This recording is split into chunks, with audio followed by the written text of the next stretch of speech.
बच्चे का जन्मदिन है, खूब उसके हाथों से पेड़ लगवाओ। जितने वर्ष का वो हो गया उतने उसके हाथ से वृक्ष लगवाओ, पौधे लगवाओ, पेड़ लगवाओ। आज उसका जन्मदिन है तो शाम को दोस्तों के साथ पार्टी करने जाएगा, बच्चों का मन तो होता ही है, तो कोई बात नहीं, केक कट करेगा, हम तो उसकी भी मनाही नहीं करते कि ठीक है कर रहा है उसका अपनी मर्जी। पर अगर शाम को वो पार्टी कर रहा है तो सुबह की पार्टी उसके हाथ से किसी गौशाला में जाके गायों के लिए कराइए, किसी वृद्धाश्रम में ले जाइए, किसी अनाथ आश्रम में ले जाइए। पता हो उसे कि इन जीवों की भी इनको भी सेवा की आवश्यकता है, इनको भी सेवा की जरूरत है।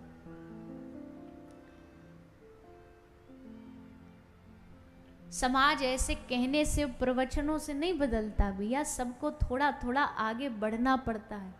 कोई भी दुनिया, सूरत में भी ऐसी कितनी संस्था, हमसे 2-3 दिन से लोग मिलने आ रहे, हम ये सेवा करते, हम वो सेवा करते, पर संस्थाओं भी कितनी सेवा करेंगी जब तक आप हम सब मिल करके आगे नहीं बढ़ेंगे। संस्था कितनी सेवा कर पाएंगे?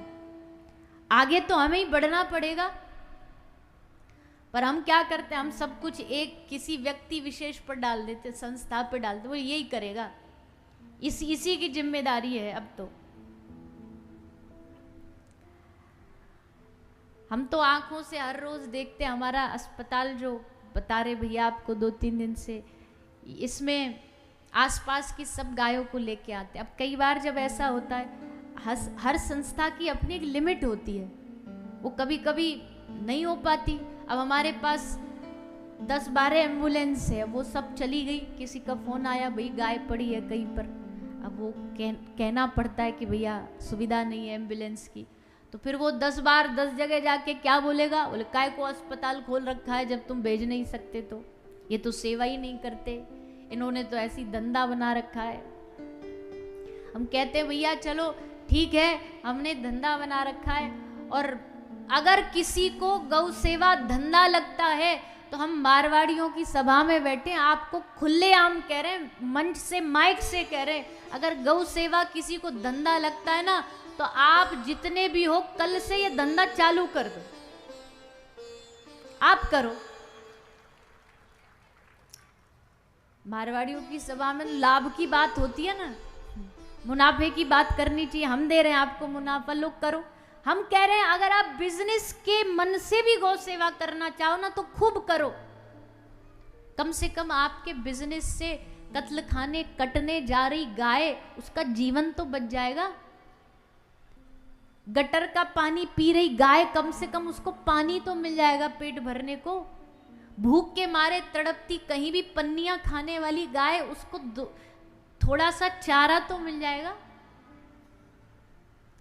बहुत आसान होता है इस बात को कह देना, किसी भी संस्था, कोई भी संस्था, हम अपने लिए बात नहीं कर रहे, जितनी भी संस्था है जो भी सामाजिक कार्य कर रही, आसान है कह देना कि भाई ये धंधा कर रहे हैं, लेकिन ये धंधा नहीं है। सेवा करने के लिए जीवन, घर, परिवार, अपना सब कुछ त्याग के तब आगे बढ़ना पड़ता, तब जाके आप कहीं थोड़ा बहुत समाज में सेवा कर पाते हो।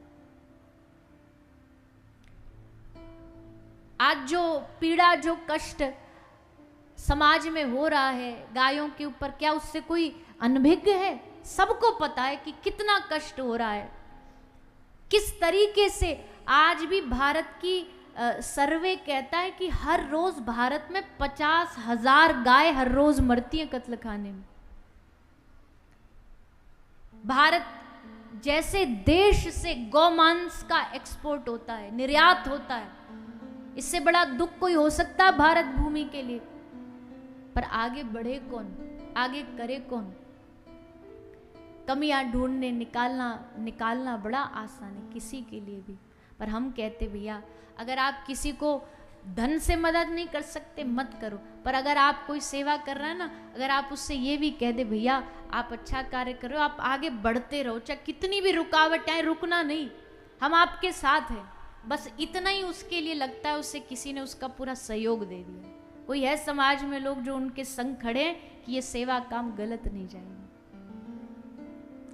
और गाय तो भैया ठाकुर जी की प्रिया है, हम क्या उनकी महिमा बताएं आपको। उनकी महिमा बताने की सामर्थ्य किसमें है? जो कृष्ण की आराध्य है, राम की आराध्य है, ठाकुर जी को एक दिन गैया नहीं दिखती ना तो ठाकुर जी को बेचैनी हो जाती, उनको बड़ा विचलित हो जाते कि मैया आज मुझको गैया देखने को ना मिली। इतना ठाकुर जी प्रेम करते गायों से, उन गायों की हम क्या रक्षा करेंगे? और ये हम गायों की रक्षा करेंगे, हम गायों का सहयोग करेंगे, कोई नहीं कर सकता। गाय हमारी रक्षा करती, हम क्या गाय को बचाएंगे? गाय हमारी सेवा कर रही है, हमें दूध देके आज तक जन्म के कुछ समय तक माँ पिलाती, उसके बाद पूरा जीवन गाय पिलाएगी। आप घर में BMW रख लो, मर्सिडीज रख लो, रोल्स रॉयस रख लो, सबरी दुनिया की वैरायटी रख लो, पर उस BMW की गारंटी नहीं है कि आपको वैतरणी पार करा दे। वैतरणी पार करने के लिए जब मृत्यु होती है तो पंडित कहते हैं इसके लिए गोदान करो, गाय की पूंछ पकड़वाओ, तभी इसको वैतरणी पार कराई जाएगी।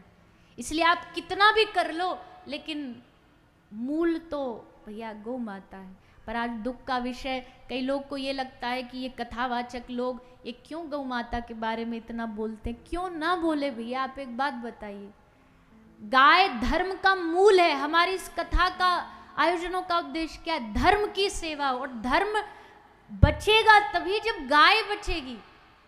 गाय के नष्ट होने का मतलब है धर्म को काटना।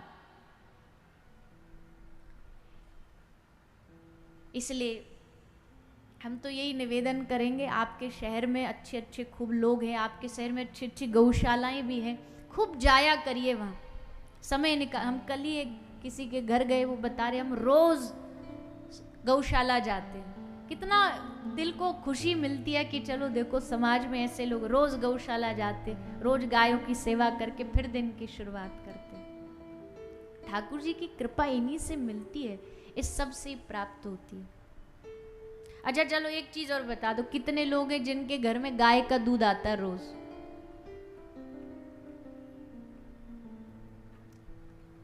है तो चलो इतने भी हैं, हमको तो इतनों की भी आशा नहीं थी, पर इतने भी हैं तो भी बहुत है। पर जिनका भी हाथ नहीं उठाना, अब कथा सुन करके नियम बना लेना, घर में रोज गाय का दूध पियो। गाय के दूध चाय भी पीनी, कई मैया कहती है ना गाय के दूध की चाय बढ़िया नहीं लगती, पतली पतली सी लगती है। जब गाय के दूध की आदत पड़ जाएगी ना तो फिर भैंस का दूध भी बड़ा बेकार लगेगा। हमको कोई भैंस से दुश्मनी नहीं है, कई हमको मजाक में बोल देते, बोले आप गाय को ही बचाना, भैंस कटती रहे वो ठीक है। हमने कहा नहीं बिल्कुल नहीं, हमारा कोई भैंस से दुश्मनी थोड़ी है ना, हम कभी उनको ऐसे कहते। पर विज्ञान के आधार पे देखो तो गाय में बुद्धिमत्ता है और जीवों में वो नहीं है। तो और सब थोड़ा थोड़ा सब नियम। एक तो ये भैया बड़े बड़े शहरों के लोग ना ये प्लास्टिक ले लेके कचरों के डब्बे में डाल देते, इससे बचिए, इसको ऐसे मत डाला करिए। और प्लास्टिक का भी उपयोग करना भी पड़ रहा है, हम भी कई बार करते हैं मजबूरी, तो उसमें खाने का सामान मत डालिए। आपकी वजह से कितनी गाय मरती, कल आपने वीडियो में देखा 70-70 किलो प्लास्टिक निकलती है ऑपरेशन करके पेट से। तो ऐसा नहीं, तो ये मत करिए, गाय के दूध का उपयोग करिए। पहली रोटी गाय को कौन कौन देता है? वाह, इस बात पे ताली बजाइए अपने लिए। सबको देना चाहिए, पहले घर का ग्रास गाय के लिए जाना चाहिए, फिर अपने पेट में जाओ, फिर घर परिवार वाले खाओ। पहले गौ माता को खिलाओ, उसके बाद पाओ। ये छोटी छोटी चीज़ें हैं। गौ एक वर्क होता है चांदी का, उसका उपयोग ना करें, उसकी लंबी चौड़ी कहानी है, पर बस इतना समझ लो उसमें भी कहीं ना कहीं मिलावट होती है, उसका उपयोग ना करें। गाय के घी का उपयोग करिए, गाय से बनी चीज़ों का थोड़ा थोड़ा सा उपयोग करना शुरू कर दीजिए, इससे समाज में बड़ा बदलाव आएगा। और आप ही लोग करोगे। अब हम किसी पंडाल से बाहर जो सड़क पे इतने लोग बैठे उनसे कहने थोड़ी जा रहे हैं, पर आप लोग यहाँ आए हो इसलिए आए हो क्योंकि आप चाहते हो कि धर्म बना रहे। वो तभी बनेगा जब ये कदम उठाए जाएंगे। तो हम निवेदन आप सबसे यही करेंगे, हमको ये नहीं करे आप सेवा करने के लिए धन ही दो, धनवान बहुत है दुनिया में, पर अगर आप मन से संकल्पित भी हो जाएंगे ना कि हमको गौ माता की रक्षा सेवा के लिए आगे बढ़ना है, तो देखो हमारी कितना वात्सल्य, कितना प्रेम गौ माता के हृदय में भरा हुआ है, आंखों में प्रेम ऐसे बहता है। कभी एकांत में जाके किसी गौशाला में गाय की आंखों में देखो, प्रेम उनकी आंखों से झलकता है। गाय के छोटे छोटे बछड़ा बछिया को कभी गले लगा के देखो, कितना प्रेम, कितना दुलार। ऐसे तो पकड़ में ही नहीं आएंगे क्योंकि इतनी फुर्तीले होते हैं, जन्म लेते ही बछड़ा बछिया पकड़ के दिखाओ। तो आज समाज में आवश्यकता है इन चीज़ों की, नहीं तो धीरे धीरे इतनी प्रजाति तो गाय की लुप्त हो गई, थोड़ी बहुत बची हैं वो और ना खत्म हो जाए। ठाकुर जी से हम भी प्रार्थना करते हैं, प्रभु हमें इतनी सामर्थ्य दीजिए। देखो हमने संतों की कृपा से, गुरु की कृपा से एक चीज़ सीखी है कि जीवन में सब चीज़ अपने सामर्थ्य में करो। कहते हैं ना, पैर अपने पांव अपने चादर के हिसाब से फैलाओ, ऐसी एक कुछ कहावत है, चादर से बांव पर। लेकिन सेवा का काम ऐसा है जो सामर्थ्य से बाहर जाके करना चाहिए, सामर्थ्य से बाहर जाके करो। हमने जब ये अस्पताल शुरू किया, हमें ये भी नहीं पता था कि एक गाय का इलाज भी कैसे करेंगे, कहाँ से पैसा आएगा, कहाँ से लोग आएंगे और कहाँ से बीमार गाय आएंगी। पर आज ठाकुर जी कृपा से 10 वर्ष हो गए, 70 से 80 हजार गायों का वहाँ सफल इलाज होकर के उनको ठीक किया जाए। क्यों? ठाकुर जी सब रास्ता दिखाते हैं। अब हमारे मन ने क्या नई बात सोची कि भैया 10 साल तो हो गए अस्पताल चलते चलते, अब हमें भारत का सबसे बड़ा गौ माता का अस्पताल बनाना, जहाँ कोई इलाज बचे ही ना, हमको ये ना कहना पड़े कि भाई ये इलाज हम गौ माताओं के लिए उपस्थित नहीं है। जो इलाज, जो दवाइयाँ चाहे जहाँ से भी आए, तो वो नया एक अस्पताल बनने का प्रयास इस साल से शुरू हुआ है। आप सब भी कभी वृंदावन आए तो आइएगा, देखिएगा और दर्शन करिएगा।